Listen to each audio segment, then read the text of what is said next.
Мамлекетибиздин бүтүндүгүнө коркунуч жараткан соңку окуялар ар бир кыргызстандыкты санаага салып кабатырлантып келет. Ачыгын айтсак, кагылышууларда кан төгүлүп, чек араларыбыз менен жергиликтүү тургундардын кырчындай өмүрлөрү кыйылган бул каргашалуу окуялардын башкы себеби чек ара тилкелеринин толук чечилбей узакка созулуп келишинен болду. Бүгүнкү күндө 3 коңшу өлкө менен чек ара маселелерин тактап алдык. Ал эми коңшу Тажикстан менен чек араны чечүүгө олуттуу киришип, анын ыкчам чечилишине болгон аракетибизди жумшап жатабыз. Биз Кыргыздын бир укум жери үчүн өмүрүн аябаган ер азаматтарыбыздын эрдиктерин эч качан унутпайбыз. Бийликтен бийликке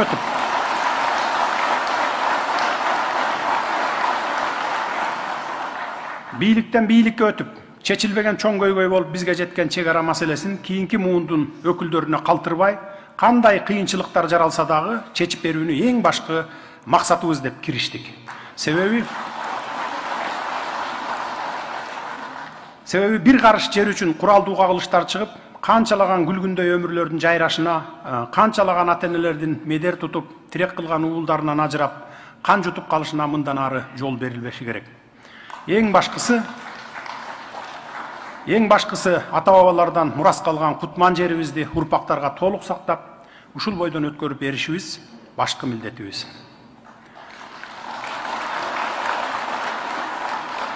Кемпир-абад маселеси боюнча ар бир аракетибиз мамлекеттин кызыкчылыгына багытталып жатканын жергиликтүү эл дагы, республикалык деңгээлдеги аттуу баштуу адамдарга, чек аранын чечилишине күмөн санаган мекендештерибизге дагы ийне жибине чейин чечмелеп түшүндүрүп бердик. Чек ара маселеси эки жол менен гана чечилет. Бири тынчтык жолу менен сүйлөшүп, тил табышып, же алмашуу жолу.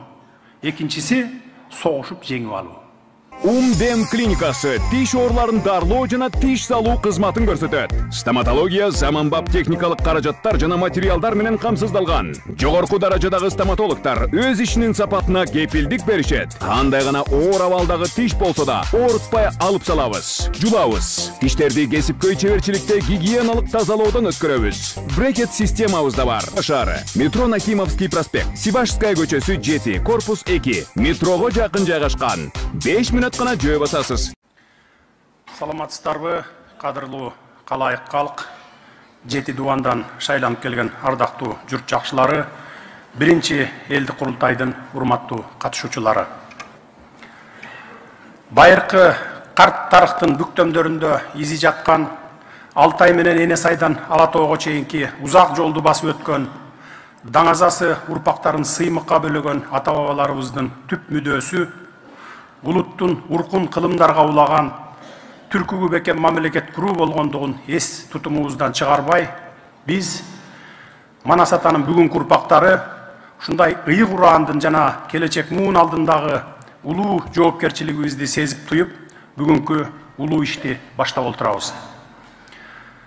Мураскерликтин өлбөс өчпөс бул идеясы элибиздин тарыхын да, тагдырын да чагылдырган улуу Манас дастанынын ар бир сабында, ар бир ыргагында күйүүсүнөн жанбай жаңырып турат.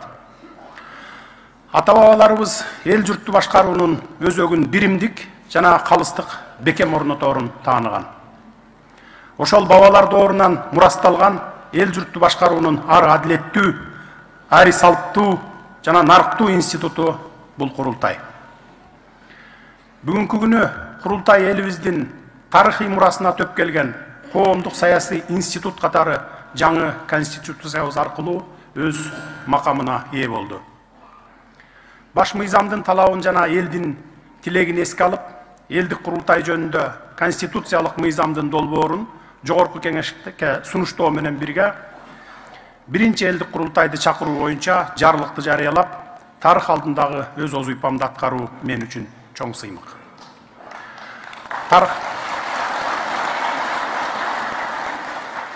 Тарыхка сары эсеп салсак, калкыбыздын элдик жыйын аркылуу мамлекет куруп, келечекти аныктаган учурлары көп кездешет.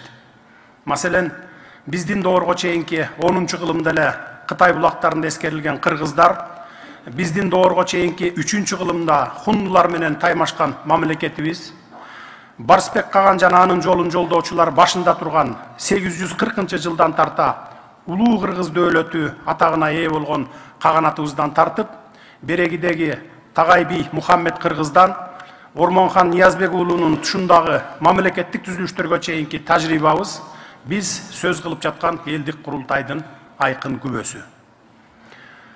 Байыркы көчмөн элдеринин жашоо турмушунда элдик курултай мамлекеттүүлүктү, мамлекеттик башкарууну аныктоо, мамлекеттин бүтүндүгүн камсыздоо менен феноменалдык деңгээлге көтөрүлгөн. Биздин ата-бабалар ушул курултай институту аркылуу эл менен бийликти байланыштырып, элди бийликтин чыныгы ээсине айланткан. Андыктан биз анын байыркы уңгусун бузбай, ошол эле маалда заман талабына ылайыктап, калкыбызды олуттуу чечимдерди кабыл алуу иштерине кеңири катыштырууну көздөп жатабыз. Бүгүнкү биринчи элдик курултайыбыздагы элибиздин, мамлекетибиздин өсүп өнүгүүсүнүн жолдорун издеген, жалпы калк акылдашып кеңеше турган улуттук улуу жыйын десем жаңылышпаймын. Демек, элдик курултай институту кыргыз мамлекетин жана коомун чыңдоого, туруктуу өнүгүүсүн колдоого, жашоонун сапатын жакшыртууга, улуттук кызыкчылыктардын айланасында коомду бириктирүүгө көмөктөшөт деп ишенемин. Кыргызстан элин түзгөн коомчулуктун пикирлешүүсүн жүзөгө ашыруу максатын көздөгөн элдик курултай институту өтө орчундуу жана маанилүү мамлекеттик чечимдердин делегаттары Конституциябызда Кыргыз Республикасынын президенти жыл сайын элдик курултай алдында өлкөдөгү жагдайдын абалы, ички жана тышкы саясаттын негизги багыттары жөнүндө жылдык кайрылуу жасайт деп белгиленген. Сиздерди 2 жылдан бери өлкө жетекчилиги тарабынан жасалып жаткан иштер тууралуу кең кесири маалыматты жогорудагы видео роликтен көрдүңүздөр. Эми аны улай олуттуу иш аракеттерибизге учкай токтолуп кетүүгө уруксат этиңиздер. Элдин турмушун жакшыртууга, мамлекетти өнүктүрүүгө багытталган ар бир кадам мамлекеттик бюджетке барып такалгандыктан, биз бийликке келгенден тарта өлкө казынасынын каржысын көбөйтүүгө бар күчүбүздү, аракетибизди жумшап келебиз. Ошондуктан фискалдык саясатты күчөтүп, кирешелерди көбөйтүү мүмкүнчүлүктөрүн издедик, жолун издедик. Жыйынтыгында 2020 жылдагы консолидацияланган бюджеттин көрсөткүчтөрү 248 миллиард сомду түзсө, 2021 жылдын жыйынтыгында ал эч бир кошумча салык киргизбестен, салыктардын төлөмдөрүн жогорулатпастан туруп, тескерисинче кээ бир салыктын түрлөрүн жойгонубузга карабастан 313 миллиард сомго жетти.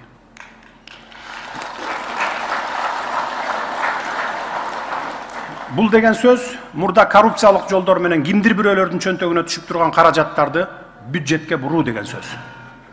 Буга чейин айтып келгенибиздей, быйыл бул көрсөткүчтү 400 миллиард сомго, кийинки жылы 500 миллиард сомдон ашырууну өжөрлүк менен көздөп турабыз. Кудай буйрса, биз бул максатыбызды да жүзөгө ашырабыз.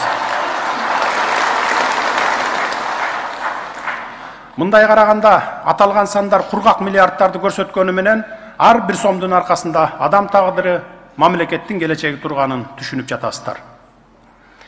Өлкө казынасынын кирешесин арттыруунун натыйжасында 2020 жылдын октябрынан тартып бүгүнкү күнгө чейин жалпысынан 193 социалдык объектинин курулушу менен оңдоп түзөө иштери республикалык бюджеттин эсебинен бүтүрүлдү. Кайрымдуулук фонддордун, облустук өнүктүрүү фонддордун, донорлордун каржылоосунун аркасында дагы бир топ социалдык объектилер курулуп, ишке киргизилди.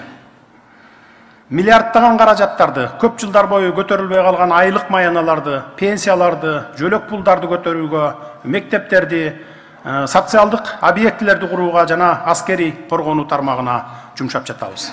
Ансыз болбойт эле. Мындай миллиардтарды бир сому 2 сом кайтарым бере турган ишкана заводдорду, фабрикаларды курууга, ири бизнес логистикалык борборлорду ачууга, жумушчу орундарды түзүүгө жумшасак деле болмок.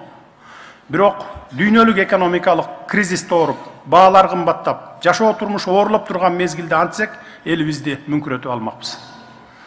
Нечендеген бизнес пландарыбыз даяр, буйрса ал тилектерибизге да жетишебиз. Президенттик кызматка киришкенден тартып, белгилүү бир кыйынчылыктарга карабастан, саясий өңүттөгү стратегиялык өнөктөштөрүбүз, тарапташтарыбыз жана дос өлкөлөр менен кызматташууну жолго коюуда мамлекеттик кызыкчылыктардын сакталышына жетиштик. Сырткы алака катышыбызды жакшырткандан тышкары эл аралык иш-чараларга жигердүү катышуу аркылуу дүйнөлүк коомчулуктун, эл аралык донорлордун, каржы институттарынын көңүлүн Кыргызстанга бурууда бир топ алгылыктуу иштер жасалды. Өлкөбүздүн тышкы байланыштары жөнгө салынып, бюджетибизди арттырууга багытталган мээнетибиздин акыбети кайтып, натыйжада негизги тармактарга ийгилик жаралды. Эми алардын орчундууларына азын-аулак токтолуп өтөйүн. Биринчиден, бүгүнкү күндө жеримдин суусу дары, таштары алтын деп ар бир кыргыз жараны Кыргызстандын ажайып жаратылышы менен сыймыктанып, кен байлыктары менен мактанып келебиз. Ошол эле маалда мактанган кен байлыктарыбызды канткен күндө өлкөбүздүн кызыкчылыгы үчүн иштетебиз деген суроо ар бирибиздин оюбузда турат. Элибиздин минтип санаркап түйшөлүүсү жөндүү. Коррупциянын айынан башка өлкөнүн экономикасын байытууга кызмат кылып келген кумтөр сыяктуу алтын кенибизди өзүбүзгө кайтарып алууга канчалаган эр азаматтар башын сайып, татаал тагдырларга кайыл болуп өмүрлөрүн арнашты эле. Кудайга шүгүр дейли, кеч болсо да ата журтубуздун билими терең, ак караны ажырата билген, дили таза, бир нече тилде эркин сүйлөгөн уул кыздарынан топтолгон команданын талыкпаган эмгегинин аркасында элибиздин ири кен байлыгын Кыргызстандын өз ээлигине кайтарып алдык.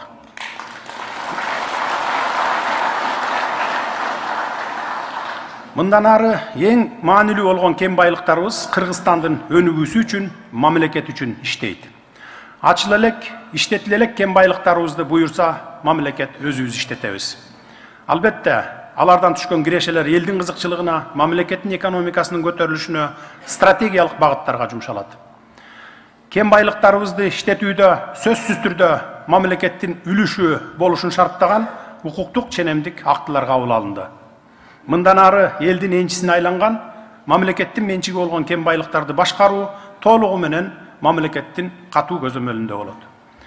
Ошол эле учурда өлкө экономикасын алга жылдырууга өбөлгө боло турган кен байлыктарды иштетүүдө инвесторлорго шарт түзүү, инвестиция тартуу маселесине олуттуу көңүл буруудабыз. Биз келечекте күчтүү, өнүккөн мамлекет болобуз десек, өлкөдөгү бардык ири кен байлыктарды мамлекеттин кызыкчылыгына иштетип, ошону менен бирге эле жергиликтүү элдин суроо талаптарында орундатуубуз зарыл. Ошондо элибиздин талабын орундаткан болобуз, ошондо нааразычылыктар жаралбайт, жаркын келечекке үмүт, ишеним пайда болот. Урматтуу делегаттар, сиздердин көбүңүздөргө бул проблема тааныш. Ошондуктан мындан аркы ушундай иштерди кеңешип, акылдашып, биргелешип аракет кылууга, өз ойлоруңуздарды айтууга чакырат элем.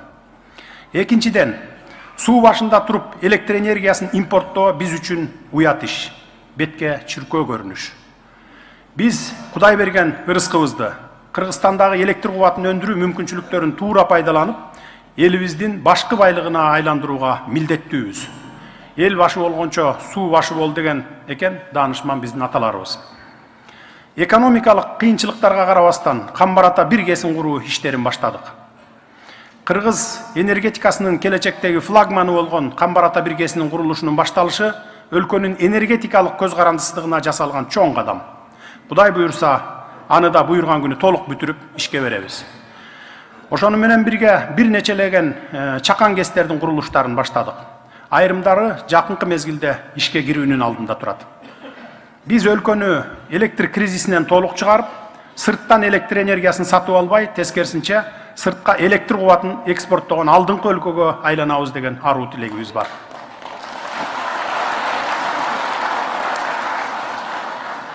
Камбар-Ата биргеси биздин мамлекет үчүн өтө маанилүү стратегиялык долбоор. Келечекте ушундай эле чоң-чоң стратегиялык кестерди куруу пландарыбызда бар.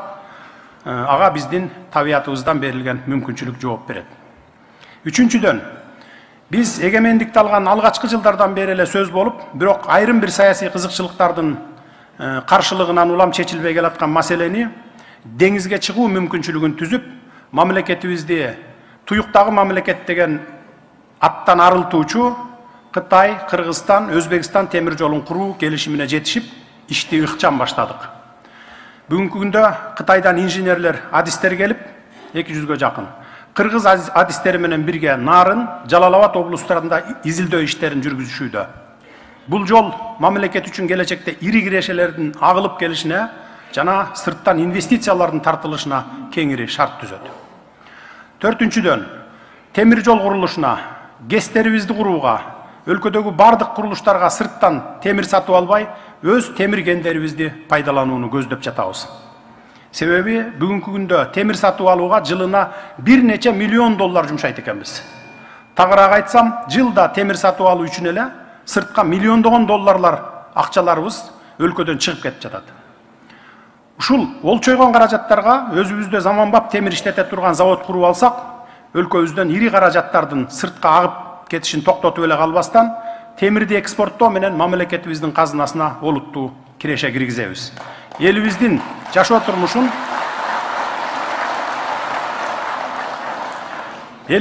турмушун тез жакшырышына жол ачабыз да ошондо. Тарыхта кыргыз эли байыркы замандарда эле темирди мыкты иштеткен эл катары даңазаланган. Каныбызда бар мындай өнөрдү кайра жаратууга эмне үчүн болбосун? Бешинчиден, дүйнөлүк жаңы санарип жана нанотехнологиянын агымына жигердүү аралашууга басым жасап жатабыз.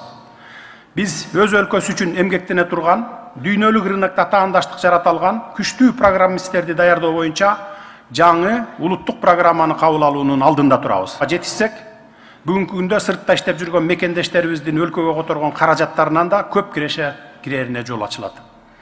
Муну менен катар дүйнөнүн булуң бурчунда санарип жана нанотехнология жаатындагы атактуу компанияларда иштеген эр азаматтарыбыздын өз ата мекенине пайда келтирсем деген ой максаттарын ишке ашуусуна шарт түзүп, көмөк көрсөтсөк, өз өлкөсүндө иштөөгө өбөлгө болуп берсек деген дагы пландарыбыз бар.